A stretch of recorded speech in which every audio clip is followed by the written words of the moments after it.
Cari telespettatori, allora abbiamo lasciato i nostri studi, ci siamo trasferiti nella sala operatoria di Medical Center Padova. Ebbene sì, una colorata e estremamente all'avanguardia, attrezzatissima sala operatoria.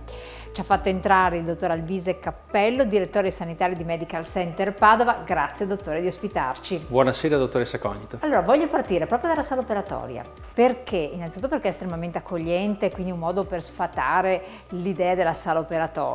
Poi perché è una delle prime, sono una decina d'anni, sala operatoria che è stata concepita all'avanguardia sotto diversi profili, si è arricchita con il tempo ed è in grado di far affrontare a tutti i professionisti che comunque transitano per Medical Center Padova, che sono i vostri collaboratori, che tipo di interventi? Nella nostra sala operatoria si possono eseguire molti interventi, quelli per cui è stata costruita questa sala erano interventi legati all'odontoiatria e alla protesi implantare avanzata. Poi con il tempo si sono presentate altre possibilità, per cui abbiamo cominciato a fare la chirurgia plastica e c'è la dottoressa Colson, che è uno dei nostri più validi collaboratori. Lei si occupa di chirurgia estetica e ricostruttiva, e per cui dalla ricostruzione dell'aumento di volume del seno, la diminuzione del seno, l'addominoplastica, la blefaroplastica, cioè tante procedure che possono essere fatte. Poi con l'avvento del gruppo di medicina del sonno è diventato un punto focale, perché all'interno della nostra sala operatoria noi possiamo fare una procedura diagnostica avanzata che si chiama sleep endoscopy, cioè possiamo portare il paziente qui, lo facciamo dormire, non è un sonno vero e proprio. Un sonno indotto. È un sonno indotto farmacologicamente, c'è l'anestesista che controlla, con questa macchina qui dietro possiamo misurare quanto è profondo il sonno del nostro paziente. I valori vitali del paziente. Controlliamo tutti i valori vitali e poi viene fatta una specie di elettroencefalogramma ridotto per cercare di riprodurre il sonno fisiologico, e quindi c'è il collega a Torino che, utilizzando un fibroscopio a fibre ottiche, cosiddetta ottica flessibile, perché è montata su un tubicino che ha un diametro di 3 mm, ci consente di vedere quello che capita all'interno della nostra bocca e dell'orofaringe, che sono i punti dove si creano disturbi respiratori del sonno. Quindi si interviene in modo leggermente invasivo per diagnosticare delle problematiche che poi voi riuscite a risolvere, non più però chirurgicamente, in un altro modo. È una procedura che permette di scegliere il miglior trattamento non chirurgico, e nel caso sia necessario fare una procedura chirurgica permette al collega a Torino di individuare il punto esatto dove c'è l'ostruzione e scegliere il tipo di intervento meno invasivo e più efficace per correggere il problema. E questo avviene in sala operatoria? Questo avviene in sala operatoria perché abbiamo la necessità di controllare i parametri vitali del paziente. Non è una procedura particolarmente rischiosa, però diventa molto importante. Sì. Poi mi dicevo appunto chirurgia estetica, chirurgia plastica ricostruttiva o quant'altro sia necessario, medicina estetica però lì è più ambulatoriale che certo. Non da sala operatoria, con sedazione anche profonda oppure sedazione parziale? Allora, questa è una delle poche sale operatorie regolarmente autorizzate dalla regione, nelle quali si può fare sia la sedazione profonda che l'anestesia generale, quindi possiamo fare interventi relativamente complessi, interventi che comunque non debbono richiedere il ricovero notturno, perché la nostra regione non autorizza il ricovero notturno nelle strutture chirurgiche extraospedaliere come la nostra, a meno che non abbiano le caratteristiche della clinica. Quindi c'è eventualmente la presenza anche dell'anestesista? Certo, noi tutte queste procedure, anche molte procedure odontoiatriche un po' più spinte, o dove il paziente ha paura, o dove abbiamo pazienti che hanno per esempio non sono collaboranti, può essere il bambino, la persona con dei deficit di vario genere, la persona anziana, la persona con qualche handicap, vengono sedati o messi in anestesia generale a seconda della necessità e possiamo trattarli in maniera facile, senza rischi e soprattutto evitando al paziente un ricordo sgradevole. Che questo è un altro aspetto importantissimo. Assolutamente. Chirurgia vascolare. La chirurgia vascolare è una delle nostre nuove branche che sta partendo proprio in questi giorni. Finalmente, dopo una lunga attesa, sta arrivando il nostro ecografo e con questo qui faremo due attività diverse. Da un lato andiamo a fare la chirurgia venosa, perché la chirurgia arteriosa è una procedura che richiede necessariamente il ricovero ospedaliero e noi non possiamo farlo. La chirurgia venosa invece è un problema molto frequente, si parla delle cosiddette vene varicose. La più parte dei trattamenti convenzionali sono dei trattamenti demolitivi, cioè il chirurgo, utilizzando diversi strumenti, o va a strappare la vena oppure la va a chiudere con colle invece che con delle luci laser o altri prodotti.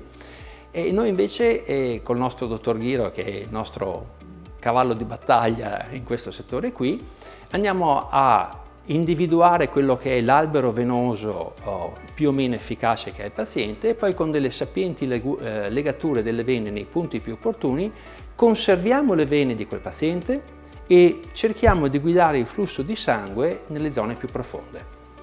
Quindi questo provoca è un giovamento incredibile per il paziente.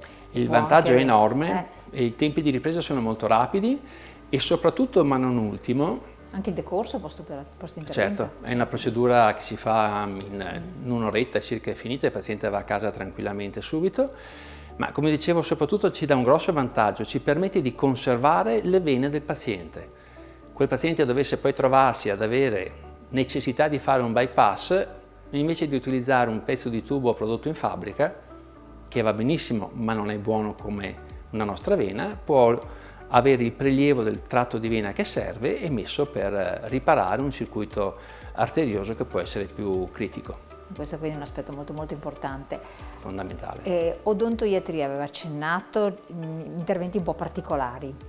Sì, noi nel 2004 abbiamo introdotto qui nel nostro centro, e siamo stati fra i primi in Italia poi a farlo, una procedura implantare di grande molto avanzata, che permette di riabilitare i pazienti che non hanno più osso, in particolare nella parte superiore, facendo dei cosiddetti impianti zigomatici, cioè sono degli impianti che si ancorano in questa parte dello zigomo e che permettono, tutto naturalmente dall'interno, da fuori non si vede nulla, ma permettono di restituire in pochi giorni il sorriso al paziente. Avendo un'esperienza molto lunga, perché dal 2004 a oggi sono quasi 20 anni che li facciamo, ne abbiamo imparato tutti i vantaggi e soprattutto tutti i rischi. Abbiamo commesso i nostri errori, li abbiamo dovuti risolvere e questa è la cosa più importante, e questo ci ha permesso oggi di affiancare questa tecnica che è molto conveniente, un'altra tecnica che è la tecnica delle cosiddette griglie, che sono degli impianti sottoperiostei, cioè vengono messi appoggiati allo scheletro e vengono ancorati in maniera opportuna. Ovviamente anche questi hanno le loro indicazioni, non si fa tutto a tutti. No, ecco, questo è importante dire, non si fa tutto a tutti. La discrezionalità da come viene valutata? C'è, a parte i vostri professionisti, ma è un lavoro di equipe, ci sono altri specialisti che devono valutare, c'è un fattore di età, di quali sono gli elementi ostativi? Allora, visto che lei tra l'altro è anche odontoiatra. No? Certo, allora noi abbiamo la fortuna col dottor Olivo, che è il mio socio e che si occupa della parte protesica e implantare con me, abbiamo avuto la fortuna di essere stati allievi di uno dei padri della chirurgia maxillofacciale italiana, che fu il professor Paolo Gotte, e questo ci ha obbligato a mettere insieme tutte le competenze che sono necessarie nel trattamento di questi pazienti. Questi pazienti richiedono innanzitutto un accurato colloquio prima, e dobbiamo comprendere cosa vuole quella persona, perché potrebbe avere delle aspettative che non sono realizzabili. E la prima cosa è questa: è inutile dare a una persona una cosa che non può ricevere, si genera soltanto delusione. Poi facciamo un accurato studio radiografico, con una TAC con beam andiamo a ricostruire tridimensionalmente lo scheletro, e una volta che abbiamo compreso dove sta il difetto, allora cerchiamo la soluzione migliore per riportare quel difetto a una condizione naturale, con l'intervento meno esteso e più adatto a quella persona. C'è stata in questo tipo di interventisti un'evoluzione? Enorme, enorme, perché 20 anni fa, quando si facevano i primi interventi con questi impianti sottoperiostei, succedeva una cosa che era addirittura raccapricciante, perché il paziente veniva sottoposto a un intervento e veniva presa un'impronta del suo scheletro, poi richiuso, fatto la griglia e poi rioperato. Oggi la tecnologia ci consente con delle TAC di ricostruire in maniera estremamente precisa lo scheletro del paziente, possiamo disegnare in maniera con un gruppo di ingegneri con cui collaboriamo la miglior geometria per distribuire il carico masticatorio e poi così viene progettata questa griglia che poi viene adattata con una procedura chirurgica molto raffinata qui nella nostra sala operatoria. Infatti, ritornando alla sala operatoria, quindi grandissima capacità interventistica manuale, però anche tutta un'attività di studio e di utilizzo di tecnologia all'avanguardia, perché quando si fanno le proiezioni si cerca anche di rifare questo percorso di ricostruzione ingegneristico. Direi che oggi tutte le procedure chirurgiche fatte nel modo migliore trovano il successo quando la pianificazione preoperatoria è stata estremamente scrupolosa. La parte chirurgica, se vogliamo, è la parte facile, se è ben pianificato prima, altrimenti dopo è una situazione molto complicata. Quindi siete all'avanguardia anche da questo punto di vista. Se usciamo dalla sala operatoria, però ci sono diversi ambulatori, ci sono diverse sale dove lavorano gli altri specialisti. E quindi, restando nel settore del sonno, che cosa troviamo? Chi troviamo, anzi? Allora, perché il sonno è il vostro, diciamo così, punto di forza, anche perché avete pochissimi competitor a livello nazionale. Sì, il sonno è diventato uno dei nostri punti di forza dopo che alcuni anni fa, molto deluso da approcci commerciali che c'erano nel mondo odontoiatrico, ho deciso di frequentare un master universitario a Bologna e lì sono stato messo a contatto con quello che è il mondo del sonno. Il mondo del sonno è un mondo estremamente ampio, complesso, prevede tantissimi specialisti e lo possiamo dividere in due famiglie. Ci sono i disturbi respiratori del sonno, che sono quelli che tratto io insieme col pneumologo, l'ottorino, il dietologo, lo psicologo. E poi ci sono le insonnie o i problemi del sonno legati ai problemi neurologici e qui abbiamo inserito proprio recentemente anche la collega neurologa, la dottoressa Ravenni,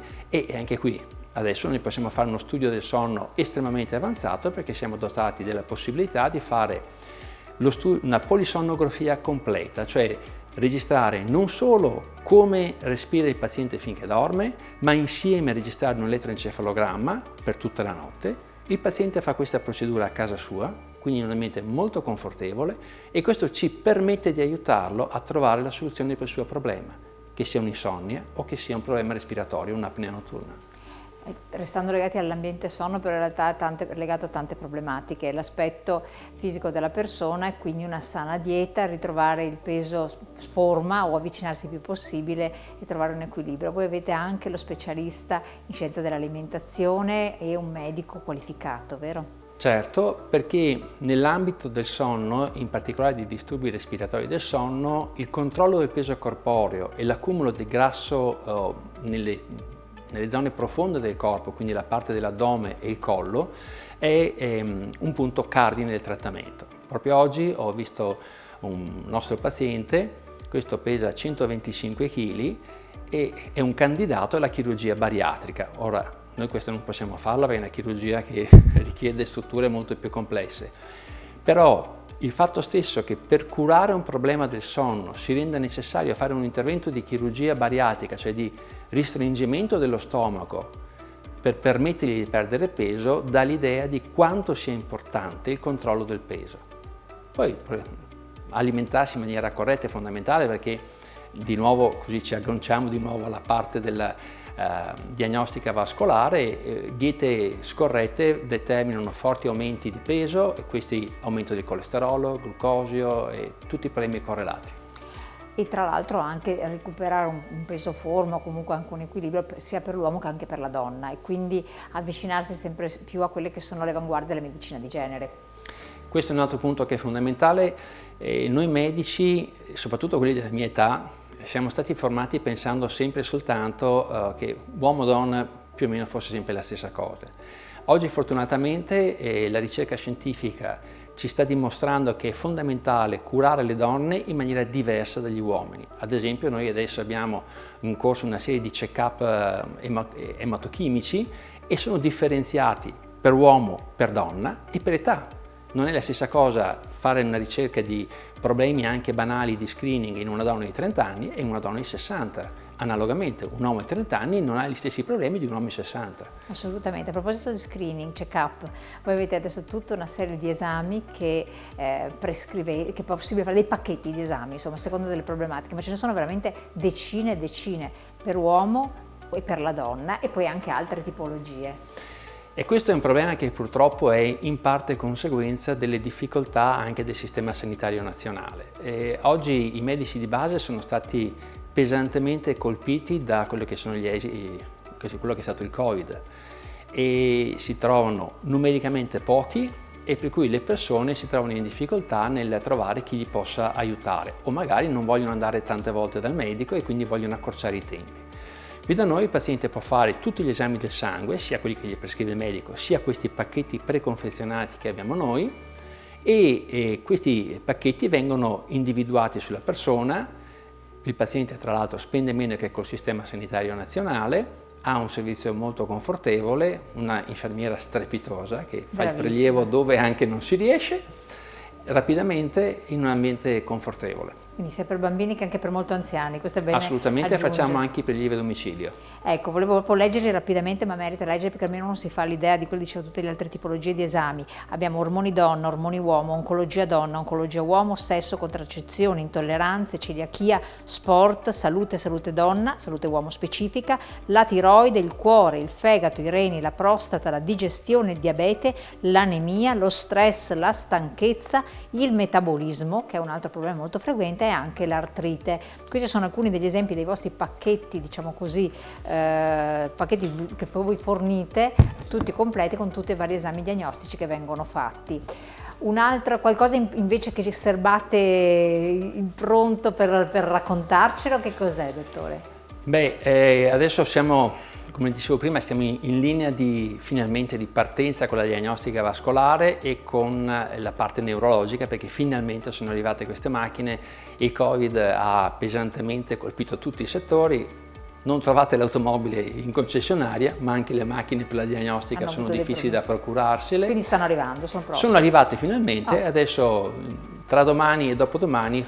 Diagnostica per che cosa, ricordiamolo? Sia l'ecodoppler vascolare che andiamo a fare, faremo sia quello arterioso che quello venoso. Abbiamo una collega estremamente in gamba, mi sembra giusto celebrarla perché giusto la settimana scorsa ha riconosciuto una trombosi venosa profonda che in un'altra struttura non era riconosciuta, e una nostra assistente ha rischiato la vita, e per cui insomma vuol dire tanto avere una persona capace.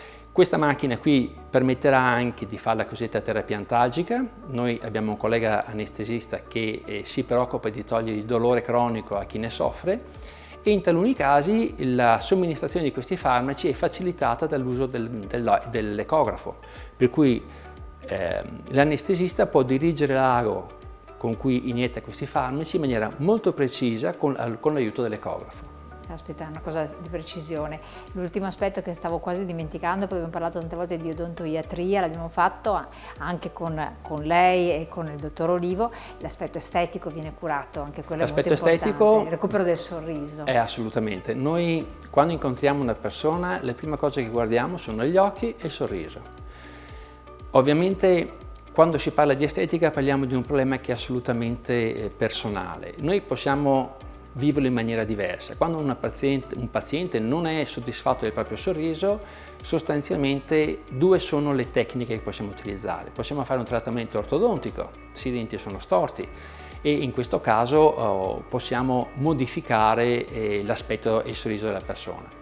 Oppure se i denti sono dritti ma sono rovinati, hanno grosse ricostruzioni, hanno una brutta forma, colori inadeguati, abbiamo delle procedure protesiche che possono andare dalle faccette alla corona a tante altre soluzioni che devono essere ritagliate di nuovo su misura del paziente. In modo che non ci siano alterazioni strutturali o anche estetiche che siano di cattivo gusto, che a volte sono Io credo che quando noi vogliamo farci vedere da una persona o ci presentiamo a qualche amico, questo qui non debba dire "oh mamma mia, al viso cosa si è fatto", debba dire "però che bene, che bene che sta. Che ti vedo, è la cosa. Grazie dottore, veramente. Grazie a lei, grazie a tutti voi. Di averci ospitato in questa struttura, in modo particolare quest'oggi in sala operatoria, ma abbiamo visitato il Medical Center in tutti i suoi ambiti, estremamente accogliente, che è un altro aspetto molto molto importante, anche se poi voglio sottolineare, voi fate anche una diagnostica a casa, quindi alcuni certo. esami fate a casa per quei pazienti più anziani in difficoltà che non possono muoversi, quindi è bene sempre ricordarlo.